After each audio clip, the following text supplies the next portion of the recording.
Par le biais de diverses méthodes, des individus parviennent à réintroduire des fonds issus d'activités criminelles dans les canaux financiers légitimes, leur conférant ainsi une apparence licite.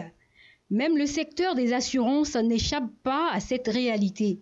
Depuis 2021, la CIMA, Conférence interafricaine des marchés d'assurance, a instauré un cadre réglementaire visant à combattre le blanchiment d'argent et le financement du terrorisme auquel tous les pays sont tenus de se conformer. L'industrie des assurances au Togo s'est engagée dans cette démarche pour se mettre en adéquation avec les normes internationales. Il y a plusieurs manières de blanchir en assurance.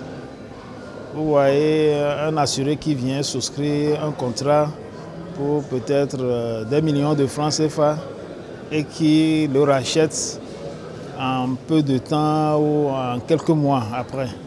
Donc cet argent-là, s'il provenait d'une activité illicite, investi dans les assurances et repris comme un capital que l'assurance lui paie à terme, devient de l'argent blanchi, le ministre.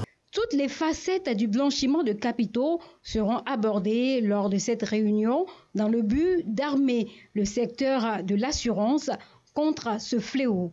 Nous allons décortiquer les obligations qui pèsent sur les compagnies d'assurance en matière de lutte contre le blanchiment des capitaux. Il est crucial aujourd'hui de contribuer à améliorer la note de notre pays, le Togo, puisque le Togo est évalué par le GIABA. Des sessions de travail en groupe ainsi que des exercices pratiques seront au programme pour permettre aux acteurs de renforcer leur expertise dans cette lutte. La réglementation détaille clairement les dispositifs qu'il faut prendre au sein des compagnies d'assurance et des courtiers d'assurance. Il s'agit de mécanismes d'alerte et de formation aussi des staffs à ce que certains comportements ou certaines pratiques soient détectées en amont et signalées à la CENTIF qui coordonne ces activités de la lutte contre le blanchiment des capitaux.